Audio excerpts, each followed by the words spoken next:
बच्चों, आज के इस वीडियो में मैं सभी का स्वागत करती हूँ और आज हम लोग संस्कृत की व्याकरण की पुस्तक व्याकरण निधि का तीसरा पाठ पढ़ने जा रहे हैं। इससे पहले हम लोगों ने पाठ 1 और 2 में पढ़ा था भाषा, लिपि और व्याकरण के बारे में और वर्ण के बारे में। वर्ण के बारे में हम लोगों ने स्वर, व्यंजन, संयुक्त व्यंजन और इसके अलावा वर्ण संयोजन और वर्ण विच्छेद के बारे में हम लोग जाने थे। और वर्णों का क्रम क्या होता है, कितने वर्ग होते हैं, तो इसके बारे में भी हम लोगों ने समझा था। और पाठ 1 में हम लोग भाषा किसे कहते हैं और भाषा के भेद, मौखिक और लिखित, और उसके बाद लिपि, संस्कृत की लिपि देवनागरी के बारे में, और फिर हम लोग व्याकरण किसे कहते हैं और व्याकरण का महत्व, व्याकरण हमें क्या सिखाता है। तो इन सब को और वर्ण के बारे में जानने के बाद आज हम लोग शब्द के बारे में जानेंगे।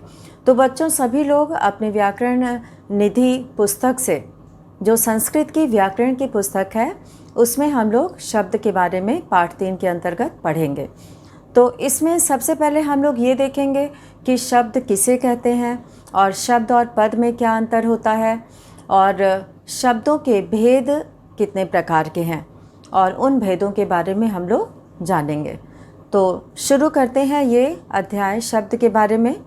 तो सबसे पहले हम लोग देखेंगे कि शब्द यहाँ पर जैसे लिखा हुआ है फल, फल है, और यहाँ पे अश्व और पुस्तक, ये शब्द जो है, ये सभी शब्द एक क्रम में, इनका जो है स्वर और व्यंजन का संयोजन एक क्रम में हुआ है। तो ये जो वर्णों का समूह है, ये एक सार्थक शब्द है, क्योंकि इसका अर्थ है, इस शब्द का अर्थ है, इसीलिए इसे सार्थक शब्द कहते हैं। अगर इन शब्दों में वर्णों का क्रमिक जो है समूह नहीं होता, क्रम से ये नहीं जुड़े होते, तो इनका अर्थ नहीं निकलता और इसलिए ये निरर्थक शब्द हो जाते। तो यहाँ पर एक क्रम में सार्थक शब्दों का ये वर्णों का समूह है, तो इसीलिए ये सार्थक शब्द का उदाहरण है। इसी तरह से अश्व मतलब होता है घोड़ा, और यह भी एक सार्थक शब्द है। और पुस्तक जो है वो पुस्तक वस्तु का नाम है, और यह भी एक सार्थक शब्द है। इसका अर्थ है पुस्तक यानी किताब। तो इस तरह से हम लोगों ने देखा कि वर्णों के सार्थक समूह को शब्द कहा जाता है। तो यहाँ पर हम लोग शब्द की परिभाषा देखेंगे कि वर्णों के सार्थक समूह को शब्द कहते हैं। तो यहाँ पे शब्द की परिभाषा हम लोग लिखेंगे, वर्णों के सार्थक समूह को, सार्थक यानी जिसका कोई अर्थ निकले, तो सार्थक समूह को यानी कि वर्णों का समूह, सार्थक समूह को शब्द कहते हैं। तो इस तरह से ये शब्द की परिभाषा हो गई। और शब्द जो है वो विभक्ति लगने के पूर्व वो नाम या प्रातिपदिक कहे जाते हैं। समूह को शब्द कहते हैं। और यहाँ पर जैसे कि रामः, रामः, और यहाँ पे गजः, ये शब्द जो है वो वर्णों का सार्थक समूह है। राम, गज, ये सभी जो है वो सार्थक समूह है। तो इसमें जो है हम लोग देखेंगे कि जब इनमें, यहाँ पर हम लोग शब्द का उदाहरण दे रहे हैं, तो यहाँ पे विसर्ग नहीं लगाएंगे। ये शब्द है राम, गज, यहाँ पे जो है पत्र, ये सभी जो है वो सार्थक शब्द हैं आदि। और इसके बारे में विभक्ति लगने से पहले ये नाम या प्रातिपदिक कहे जाते हैं। तो यहाँ पे इन शब्दों में अभी विभक्ति नहीं लगी है, और विभक्ति लगने से पूर्व ये नाम या प्रातिपदिक कहे जाते हैं। प्रातिपदिक कहे जाते हैं। और जब इसमें और जब इसमें विभक्ति लग जाता है, प्रत्यय लग जाता है, जैसे कि बालक शब्द है और जब इसमें विभक्ति लगेगा, प्रत्यय लगेगा, सु, औ ये प्रत्यय हैं जो शब्द रूप में लगते हैं। तो विभक्ति में जैसे मूल शब्द है बालक, यहाँ पर मूल शब्द है बालक और इसमें जब प्रत्यय लगेगा, विभक्ति में जो है वो प्रत्यय लगने से रूप बदल जाता है। तो जब इसमें प्रत्यय लगेगा तो इस बालक का रूप जो है वो बालकः हो जाएगा, प्रथमा विभक्ति में बालका हो जाएगा। और गज शब्द है तो प्रत्यय लगने से ये गजः बन जाएगा। और इसी तरह से जो है मयूरः शब्द है, मयूर मतलब मोर, तो ये मयूरः बन जाएगा। तो यहाँ पे हम लोग देख रहे हैं कि विभक्ति लगने से, प्रत्यय लगने से जो है शब्दों का रूप बदल जाता है। और इनमें विभक्ति में एक वचन, द्विवचन और बहुवचन तीनों में ही प्रत्यय लगाए जाते हैं और उसी के अनुसार जो है वो रूप बदलकर शब्द का लिखा जाता है। तो सु, औ, जस ये सब प्रत्यय हैं जो इसमें लगाए जाते हैं। तो इस तरह से हम लोगों ने देखा कि विभक्ति लगने से पहले ये नाम या प्रातिपदिक कहे जाते हैं और जब इनमें विभक्ति लग जाती है तो ये पद कहे जाते हैं, तो इनको पद कहते हैं। नहीं तो ये क्या कहलाते हैं? शब्द कहलाते हैं। तो बालका शब्द बना तो इसे हम पद कहते हैं और संस्कृत भाषा में वाक्यों में पद का ही प्रयोग किया जाता है क्योंकि उसमें विभक्ति होती है। तो इस तरह से मूल शब्द है और इसमें विभक्ति लगने पर ये रूप बदल जाता है और इसे हम पद कहते हैं। तो इसमें जो है हम लोग देखेंगे शब्द जो है वो स्वरांत और व्यंजनांत दो तरह के होते हैं। ऐसे शब्द जिनके अंत में स्वर आता है वो स्वरांत शब्द कहलाते हैं और ऐसे शब्द जिसके अंत में व्यंजन आता है उसे व्यंजनांत शब्द कहते हैं। तो इसके बारे में हम लोग थोड़ा सा जानेंगे। तो ये है वर्णों के सार्थक समूह को शब्द कहते हैं और विभक्ति लगने से पूर्व ये नाम या प्रातिपदिक कहे जाते हैं और विभक्ति लगने के बाद ये पद कहलाते हैं। तो इस तरह से शब्द और पद में ये अंतर होता है कि शब्द जो है वर्णों का सार्थक समूह होता है और विभक्ति लगने के बाद जो वाक्य में हम प्रयोग करते हैं वह पद कहलाता है। तो इसके बाद हम लोग देखेंगे स्वरांत शब्द क्या होते हैं और व्यंजनांत शब्द क्या होते हैं। तो इसको समझना ज़रूरी है क्योंकि संस्कृत में जो शब्द रूप चलते हैं वो स्वर के अनुसार जो है हम लोग एक शब्द का भी अगर रूप याद कर लेते हैं तो बाकी उसी स्वर के रूप को हम लोग लिख सकते हैं और उसका प्रयोग भी कर सकते हैं। तो स्वरांत शब्द होते हैं, स्वरांत शब्द ऐसे शब्द जिसके अंत में स्वर हो, तो स्वर का प्रयोग हो अंत में, तो उसे स्वरांत शब्द कहते हैं। जैसे कि यहाँ पर हम लोग लिखेंगे बालकः, यहाँ पे बालक है और इसके बाद फिर है मुनि, मुनि और साधु। तो ये शब्द जो है इसमें अस्वर है और इसमें ई स्वर है और इसमें उ स्वर है। तो ऐसे शब्द जिनके अंत में स्वर हो उसे, जैसे अस्वर है तो इसे अकारांत, पुल्लिंग शब्द है तो इसे पुल्लिंग कहेंगे, अकारांत पुल्लिंग। तो ऐसे सभी पुल्लिंग शब्द जिनके अंत में अस्वर होता है वह अकारांत पुल्लिंग कहलाता है और अकारांत पुल्लिंग वाले सभी शब्दों का रूप एक जैसे चलता है। जैसे बालक, मुनि, बालक, राम, शिक्षक, छात्र, ये सभी जो है वो पुल्लिंग शब्द हैं और अकारांत हैं क्योंकि इन सभी शब्दों के अंत में अस्वर है। और इसी तरह से हम लोग मुनि शब्द का जो है वो अंत में ई है, ई स्वर है, तो ये ई कारांत पुल्लिंग शब्द कहलाएगा क्योंकि मुनि शब्द जो है वो पुल्लिंग है। तो ई कारांत पुल्लिंग हो गया और जितने भी पुल्लिंग शब्द जिसके अंत में ई स्वर आता है उसे जो है वो ईकारांत पुल्लिंग कहते हैं और उनका रूप एक जैसा चलता है। तो इससे हमें ये लाभ मिलता है कि एक का रूप अगर हम अच्छे से याद कर लें तो शब्दों को बदल कर हम दूसरे का भी रूप पहचान सकते हैं, लिख सकते हैं और जान सकते हैं। और इसी तरह से व्यंजनांत शब्द होते हैं। तो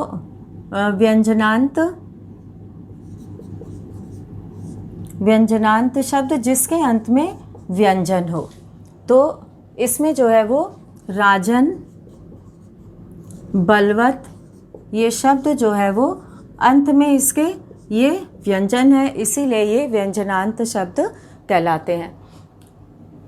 तो इसके बाद हम लोग शुरू करते हैं शब्दों के भेद। तो शब्दों के भेद में हम लोग सबसे पहले देखेंगे संज्ञावाचक शब्द, और संज्ञावाचक शब्द क्या होते हैं इसके बारे में जानेंगे। तो यहाँ पे हम लोग शुरू करते हैं शब्दों के भेद, और शब्दों के 4 मुख्य भेद होते हैं। तो जिसमें कि सुप प्रत्यय लगता है, और ये है शब्दों के भेद। तो शब्दों के भेद में सबसे पहले हम लोग देखेंगे पहला संज्ञावाचक शब्द। तो संज्ञावाचक शब्द जैसा कि नाम से ही पता चलता है कि संज्ञा किसी व्यक्ति, वस्तु, स्थान या भाव के नाम को संज्ञा कहते हैं।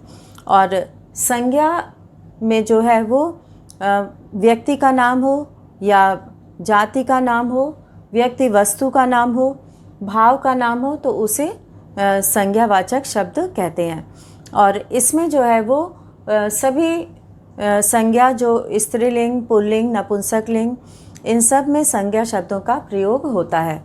और संज्ञावाचक शब्द जो है वो विभक्ति लगने पर इनका रूप परिवर्तन हो जाता है। और इसमें जो है वो व्यक्तिवाचक संज्ञा, जातिवाचक संज्ञा, भाववाचक संज्ञा, तीनों ही तरह के शब्दों का इसमें प्रयोग होता है। जितने भी शब्द रूप होते हैं वे संज्ञावाचक, उनमें जो है तीनों वचनों का प्रयोग होता है, और इसमें जो है विभक्ति लगने पर शब्दों का रूप परिवर्तित हो जाता है। और इसी तरह से हम लोग देखेंगे संज्ञावाचक शब्द में बहुत सारे शब्द आ सकते हैं, जैसे कि सुधा, छात्र, ये सब जो है वो संज्ञावाचक शब्द हैं। तो इस तरह से अब इसमें जो है दूसरा है सर्वनाम। सर्वनाम वाले शब्द, जो शब्द संज्ञा के स्थान पर प्रयोग किए जाते हैं उसे सर्वनाम कहते हैं। तो सर्वनाम सभी लोग जानते हैं कि जो शब्द संज्ञा के स्थान पर प्रयोग किए जाते हैं उसे सर्वनाम कहते हैं। संस्कृत में जो है वो सर्वनाम शब्द पुरुषवाचक सर्वनाम के अंतर्गत प्रथम पुरुष में सह, तौ, ते सर्वनाम शब्द में इनका भी रूप चलता है, और इसमें जो है वो 7 विभक्तियों का प्रयोग होता है और इसके संबोधन के रूप नहीं होते हैं। तो इसमें जो है सर्वनाम शब्द में सह यानी कि वह, तौ, ते, त्वम, युवाम, यूयम, तो इस तरह से यहाँ पे प्रयोग किया जाता है। एक वचन, द्विवचन और बहुवचन में अहम, आवाम, वयम। तो इस तरह से यहाँ पे हम लोग देख रहे हैं कि बहुत इसके अलावा भी और भी सर्वनाम शब्द हैं। यहाँ पे कुछ मुख्य जिनका प्रयोग ज़्यादातर होता है, सह, वह, वे दोनों, वे सब, तुम दोनों, तुम सब, मैं, हम दोनों, हम सब। ये सब सारे सर्वनाम शब्द हैं, और सर्वनाम शब्द जो है वो संज्ञा के स्थान पर प्रयोग किए जाते हैं, और इनका भी जो है वो रूप बनता है, शब्द रूप। तो इसके बाद हम लोग सर्वनाम शब्द के बाद देखेंगे विशेषण। यहाँ पे हम लोग विशेषण का प्रयोग देखेंगे। तो विशेषण के अंतर्गत सर्वनाम हो गया, और अब हम लोग यहाँ पर विशेषण के शब्दों को देखेंगे। तो यहाँ पे कुछ उदाहरण हम लिख दे रहे हैं, सह, सा, तौ, ये इत्यादि, ये उदाहरण है इसके। अब हम लोग तीसरा देखेंगे विशेषण। विशेषण के अंतर्गत हम लोग ऐसे शब्दों को देखेंगे जो संज्ञा या सर्वनाम की विशेषता बताते हैं। तो इनकी विशेषता बताने वाले शब्दों को विशेषण कहते हैं। और संस्कृत में जिस वचन का विशेष्य होता है, उसी वचन का विशेषण भी होता है। उसमें भी वही जो है विभक्ति और वही वचन का प्रयोग किया जाता है। जैसे कि यहाँ पर हम लोग देख रहे हैं एकम पुस्तकम, एकम पुस्तकम। तो यहाँ पे एकम शब्द भी एक वचन का है और पुस्तकम शब्द में भी एक वचन है। तो एकम पुस्तकम यहाँ पे प्रयोग किया गया है। द्वौ छात्रौ, यहाँ पे इसमें द्विवचन का दोनों में ही प्रयोग किया गया है। छात्रों में संज्ञा में भी, और इसके ये विशेष्य है और ये विशेषण है, दो छात्र। तो यहाँ पे जो है विशेषण और विशेष्य का एक ही जो है वो वचन होता है, और उसकी पहचान जो है, जो विशेष्य की पहचान होती है वही विशेषण की भी पहचान होती है। तो इस तरह से हम लोगों ने देखा यहाँ पे विशेषण के बारे में। और अब हम लोग देखेंगे संख्यावाचक शब्द। संख्यावाचक शब्द वे शब्द होते हैं जिनसे संख्या का पता चलता है। जैसे कि एकः गजः, द्वौ अश्वौ और त्रयः वानरः।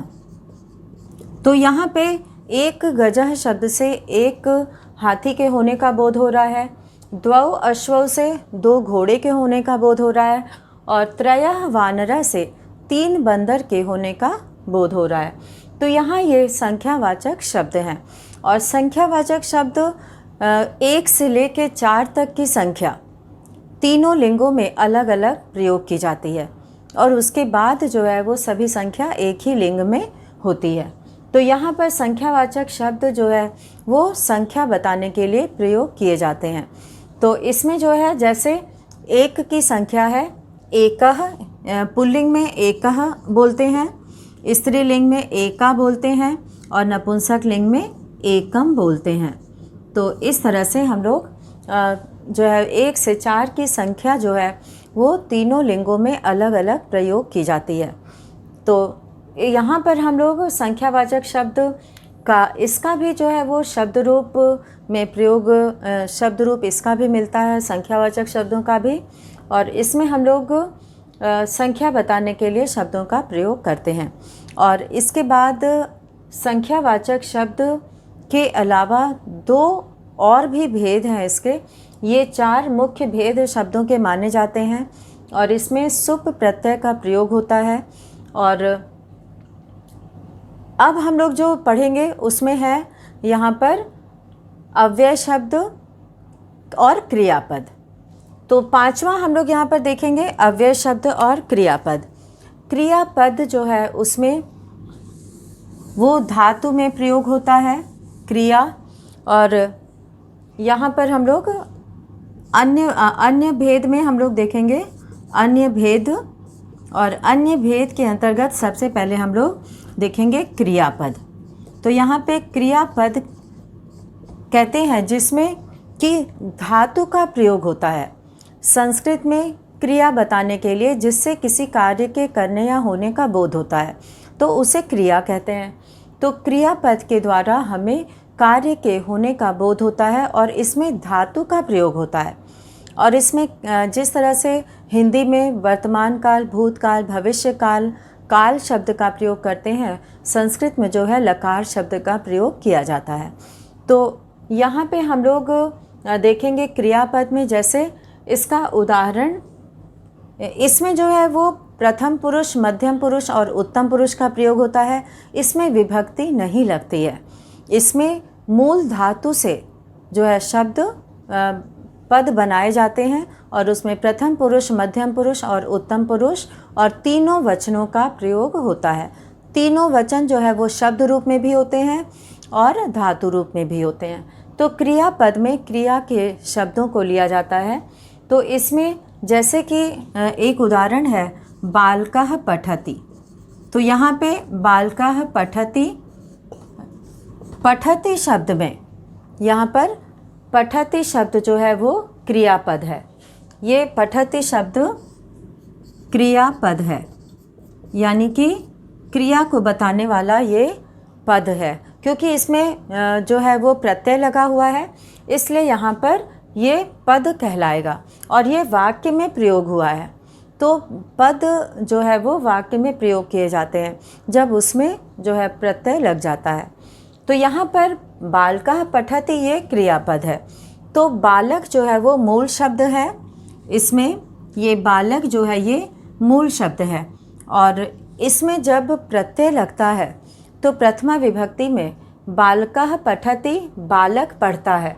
तो बालक जो है वो करता है, इसमें कर्ता कारक का प्रयोग किया गया है और प्रथमा विभक्ति इसमें लगी है।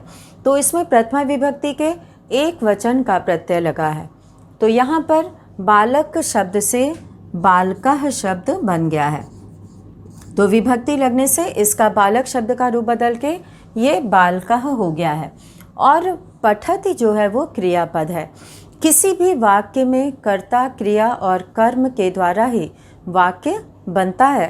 कर्म कभी कभी नहीं भी होता है। तो यहाँ पर हम लोग कर्ता कारक का प्रयोग है इसमें बालका में, और पठति में जो है वो लट लकार का धातु रूप है ये। तो पठति में जो मूल शब्द है, यहाँ पर हम लोग पठति शब्द का देखेंगे। बालका का हम लोगों ने देख लिया और पठति में पठ जो है वो मूल शब्द है। यहाँ पे मूल शब्द में प्रत्यय लगने से पठति, पठतः, पठन्ति रूप बनता है और तीनों पुरुषों में इसका रूप अलग अलग बनता है। तो यहाँ पर हम लोग पठ धातु से पठति शब्द बनाए हैं और ये पठति जो है वो लट लकार का प्रयोग किया जाता है। जैसे कि हिंदी में हम लोग काल बोलते हैं तो संस्कृत में हम लोग लकार बोलते हैं। तो ये धातु रूप में क्रिया के लिए ये प्रयोग किया जाता है। तो लट लकार का अर्थ होता है वर्तमान काल। तो वर्तमान काल के लिए संस्कृत में लट लकार का प्रयोग किया जाता है। तो यहाँ पर पठति शब्द जो है वो प्रथम पुरुष, यहाँ पे प्रथम पुरुष एक वचन की क्रिया है और एक वचन पठति एक वचन की क्रिया है। तो इस तरह से पठति शब्द जो है वो प्रथम पुरुष एक वचन में पठति शब्द बनता है। और इसी को अगर हम रूप देखें तो तीनों पुरुष में प्रथम पुरुष और मध्यम पुरुष और उत्तम पुरुष। तो यहाँ पे हम लोग एक वचन, पहला जो है एक वचन, द्विवचन और बहुवचन जो है ये इसमें जो है वो इसी क्रम में शब्दों का जो है रूप मिलता है। सबसे पहले एक वचन होता है और इसके बाद द्विवचन होता है। कभी भी ऐसा नहीं होता है कि बीच में बहुवचन हो और द्विवचन अंत में हो। तो ये क्रम जो है वो निश्चित है। अब यहाँ पे द्विवचन हम देखेंगे, द्विवचन और फिर जो है वो बहुवचन का यहाँ पे प्रयोग है। प्रयोग किस तरह से होता है? तो यहाँ पे हम लोग पठ धातु का जो मूल शब्द है उसका रूप देखेंगे। प्रथम पुरुष में, मध्यम पुरुष में, मध्यम पुरुष और उत्तम पुरुष में और उत्तम पुरुष। तो एक रूप यहाँ पर हम लोग देखते हैं कि किस तरह से शब्दों का रूप बदलता है। तो पठ धातु हम लोग लेंगे। पठ का अर्थ होता है पढ़ना। पठ जो है वो मूल धातु है और इसका अर्थ होता है पढ़ना। तो इससे जो है हम लोग वर्तमान काल की क्रिया का रूप बनाएंगे। तो यहाँ पर हम लोग देखते हैं कि प्रथम पुरुष में पठति एक वचन में और पठतः, पठतः और पठन्ति, ये प्रथम पुरुष एक वचन, द्विवचन और बहुवचन का रूप हो गया। फिर पठसि, पठथः और पठत, पठत जो है ये रूप बनेगा मध्यम पुरुष में। और अब यहाँ पर पठामि, पठामि, पठावः, पठावः और पठामा। तो ये जो है वो लट लकार वर्तमान काल का प्रथम पुरुष का, यहाँ पे प्रथम पुरुष का पठति, पठतः, पठन्ति और मध्यम पुरुष में पठसि, पठथः, पठत और उत्तम पुरुष में पठामि, पठावः, पठामा। तो इस तरह से एक लकार का यहाँ पर उदाहरण दिया गया, जो कि यहाँ पर क्रियापद अर्थात धातु का जिसमें प्रयोग होता है।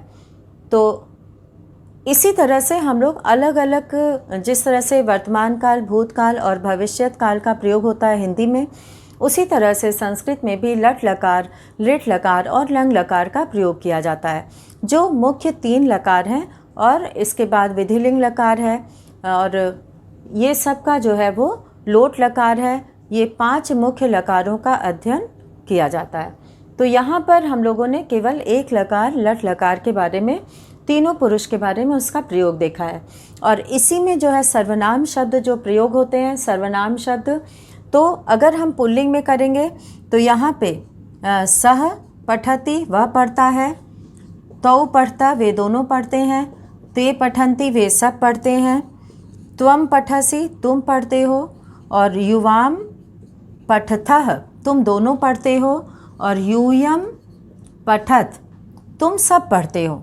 और फिर अहम पठामि मैं पढ़ता हूँ, आवाम पठावह हम दोनों पढ़ते हैं, और वयम पठामा हम सब पढ़ते हैं। तो यहाँ पर हम लोगों ने देखा कि किस तरह से वाक्य का निर्माण हो गया है। तो ये सारे 9 वाक्य बन गए हैं सर्वनाम शब्द और क्रियापद का प्रयोग करके। तो अब हम लोग अंतिम इसका भेद देखेंगे। इसमें क्रियापद था और अब जो है वो अव्यय के बारे में हम लोग जानेंगे।